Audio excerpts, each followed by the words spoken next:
Thank you for the opportunity to be here with you. This is an unusually complicated topic because we don't have one objective here. We have at least three fundamental American objectives here. The first is energy security. The second is U.S. technological leadership. And the third is a low-carbon economy. If we don't aim for all three of these, we're not achieving any kind of real solution for this country. And many of the solutions that you hear and that are proposed are solutions for one or solutions for the other of these, but they don't reach the full range of the three core solutions that we're going to need.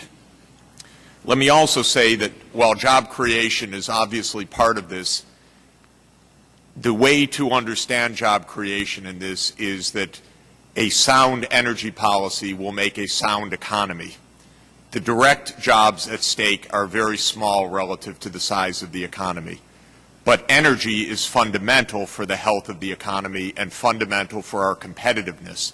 If we don't have plentiful energy, if we don't have secure energy, if we don't have environmentally safe energy, we'll have devastation for tens of millions of jobs.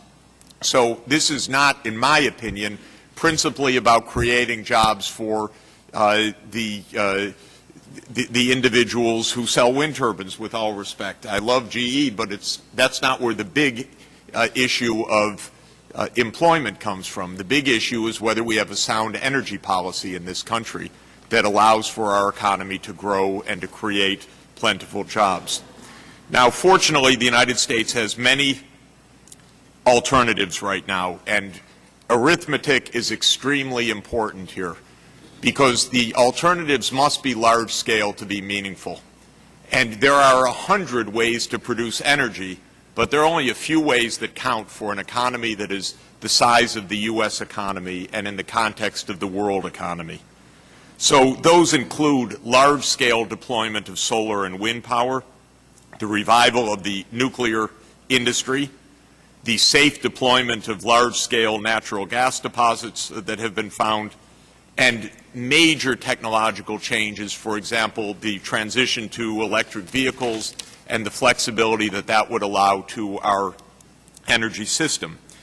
These technology options are extremely exciting. They each involve 10 to 20-year national efforts. They are not something that can be accomplished from one year to the next. And this, I think, is extremely important to note. Now, I will not describe these individual options, though one can mention, and probably I should mention very quickly, in scalability, solar, wind, nuclear, carbon capture and sequestration, something we've talked about for a decade but haven't really done almost anything on, conversion to electric vehicles, and energy efficiency in a variety of ways, smart buildings, smart grids, smart machinery. I do not believe, by the way, that biofuels passes this test. Certainly not the first generation biofuels, which are ecologically and from a food supply relatively a disaster. And they just don't pass muster when one looks either at any aspects of it, carbon, ecology, food price impacts, and all the rest. Now, these large-scale technological transformations are not easy to achieve because they are a mix of market incentives and many other things. They're the development of pre-commercial technologies, complementarities of public infrastructure and private investment. We have a very unclear regulatory framework on nuclear, very unclear on carbon capture, very unclear on large-scale grid issues. We have very unclear public acceptance, and we completely lack a roadmap. And I want to agree with what Mr. Pickens said. We have absolutely no plan right now. I listened to the administration. There are 100 good ideas, but there's no plan. And this, I think, is the most damaging part for our country, that we don't have a framework that comes close to getting this right. What is a plan? In my view, it is a clear national commitment with targets and timetables, public funding of R&D for pre-commercial technologies guided by a long-term strategy, public funding for pre-commercial demonstration projects such as electrical vehicle electric vehicle deployment in targeted cities, carbon capture and storage, long-distance transmission grids. It's long-term tax and other market incentives for targeted energy systems. I would strongly urge that this committee even insist that the President and the administration set forth for the first time an overall strategy designed to meet the three goals of energy security, technological leadership, and transition to a low-carbon economy.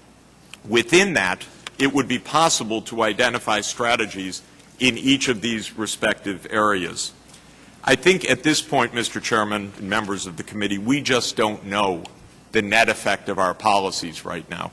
We don't have in almost any major area of technology a clear roadmap, and we're paralyzed. And we've been paralyzed in many of these areas for more than a decade. And we won't get out of the paralysis until we have a plan. And that, I think, within that framework, then the tax policy will find a natural role because it's extremely important at a number of places. But we are nibbling around the edges right now without a real national strategy, and we are not making the large-scale technological transformation that we need to do the arithmetic right for our country. And with all respect, if you look at the arithmetic, how much energy we use, what it means for China to be doubling every 8 to 10 years in size, today's article about China becoming a major coal importer, what all of this really adds up to for our security in the next 20 years, we haven't gotten started yet, frankly, on organizing a proper, scaled, significant 10-year effort of an integrated strategy. Thank you very much.